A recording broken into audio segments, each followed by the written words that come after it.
ಎಲ್ಲ ನನ್ನ ಪ್ರೀತಿಯ ವೀಕ್ಷಕರಿಗೆ ಸ್ವಾಗತ ಸುಸ್ವಾಗತ. ನಾನು ನಿಮ್ಮ ಬಾಬು. ನೀವು ನೋಡ್ತಾ ಇದ್ದೀರಾ ನಮ್ಮ ಮನೆಯ RCC ಪೈಪ್ಲೈನ್ ಯಾವ ರೀತಿ ಮಾಡಿದ್ದೀವಿ ಅಂತಂದೇಳ್ಬಿಟ್ಟು. ನಾವೆಲ್ಲ ಬಳಸಿರ್ತಕ್ಕಂಥದ್ದು 1 ಇಂಚಿನ ಪೈಪು, ಹಾಗೆ ಎಲ್ಲ ಪೈಪ್ಗೂ ನೀಟಾಗಿ ಬೈಂಡಿಂಗ್ ವೈರ್ನ ಕಟ್ಕೊಂಡಿದ್ದೀವಿ. ಹಾಗೆ ಇನ್ಸುಲೇಷನ್ ಟೇಪು ತುಂಬ ಇಂಪಾರ್ಟೆಂಟು. ಯಾವುದ್ಯಾವುದು ಜಾಯಿಂಟ್ ಇದೆ ಬೆಂಡ್ ಹತ್ರ ಮತ್ತು ಜಂಕ್ಷನ್ ಬಾಕ್ಸ್ ಹತ್ರ ಅವಕ್ಕೆಲ್ಲವಕ್ಕೂ ನೀಟಾಗಿ ಇನ್ಸುಲೇಷನ್ ಟೇಪ್ ಹಾಕಬೇಕು. ಇಲ್ಲಾಂದರೆ ಕಾಂಕ್ರೀಟು ಎಲ್ಲ ಪೈಪ್ ಒಳಗಡೆ ಹೋಗ್ಬಿಟ್ಟು ಜಾಮ್ ಆಗುತ್ತೆ, ಮತ್ತು ನಾವು RCC ಎಲ್ಲ ಹೊಡಿಬೇಕಾಗುತ್ತೆ, ತುಂಬ ಕಾಂಪ್ಲಿಕೇಟ್ ಆಗುತ್ತೆ. ಅದಕ್ಕೋಸ್ಕರ ನಾವು ಆ ಜಾಯಿಂಟ್ಗಳಿಗೆ ನೀಟಾಗಿ ಇನ್ಸುಲೇಷನ್ ಟೇಪ್ ಹಾಕಬೇಕು. ಮತ್ತು RCCಗೆ ಬಳಸುವಂಥ ಪೈಪ್ಗಳ ಕ್ವಾಲಿಟಿ ತುಂಬ ಚೆನ್ನಾಗಿರೋ ಅಂಥ ಒಳ್ಳೆ ಕ್ವಾಲಿಟಿದೆ ಹಾಕ್ರಿ. ಯಾವುದೇ ಥರ ಕಾಂಪ್ರಮೈಸ್ ಆಗಬೇಡ್ರಿ, ಒಳ್ಳೆ ಕ್ವಾಲಿಟಿ ಪೈಪ್ನ ಹಾಕ್ರಿ.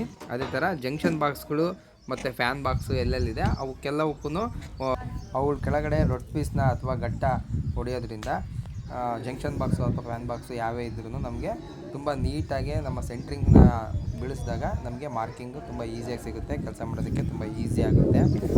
ಅದೇ ರೀತಿ ಹಾಕ್ತಿದ್ದೀವಿ. ಜೋಕಾಲಿ ಉಕ್ಕು ಯಾವ ರೀತಿ ಮಾಡಿದ್ದೀವಿ ಅಂತ ನೋಡ್ಬೋದು. ಈಗ ಸ್ಟೀಲ್ ಬೌಲ್ನ ನೀಟಾಗೆ ಓಪನ್ ಮಾಡ್ಕೊಂಬಿಟ್ಟು ಹಾಗೆ ನೀವು ವಿಡಿಯೋದಲ್ಲಿ ನೋಡ್ತಾ ಇದ್ದೀರಾ, ಕಬ್ಬಣದ ಕೆಳಗಡೆ ವೈಟಾಗೆ ಏನೋ ಇಟ್ಟಿದ್ದೀವಿ, ಅದನ್ನು ಕವರಿಂಗ್ ಬ್ಲ್ಯಾಕ್ಸ್ ಅಂತ ಕರೀತಾರೆ.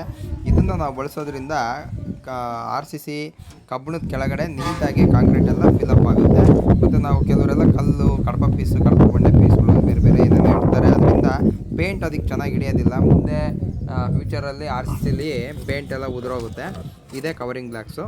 ಈಗ ನೀವು ಏನು ನೋಡ್ತಾ ಇದ್ದೀರಾ, ಇದನ್ನು ಕವರಿಂಗ್ ಬ್ಲ್ಯಾಕ್ಸ್ ಅಂತಾರೆ. ಇದನ್ನು ನಾವು ನೀಟಾಗಿ ಕಬ್ಬಣದ ಕೆಳಗಡೆ ಇಡೋದ್ರಿಂದ ಕಾಂಕ್ರೀಟು ತುಂಬ ಚೆನ್ನಾಗೇ ಕವರ್ ಆಗುತ್ತೆ. ಇನ್ನಷ್ಟು ಇಂಥ ಮಾಹಿತಿಗಾಗಿ ನಮ್ಮ ಚಾನಲ್ನ ಲೈಕ್ ಮಾಡಿ, ಶೇರ್ ಮಾಡಿ, ಸಬ್ಸ್ಕ್ರೈಬ್ ಮಾಡಿ.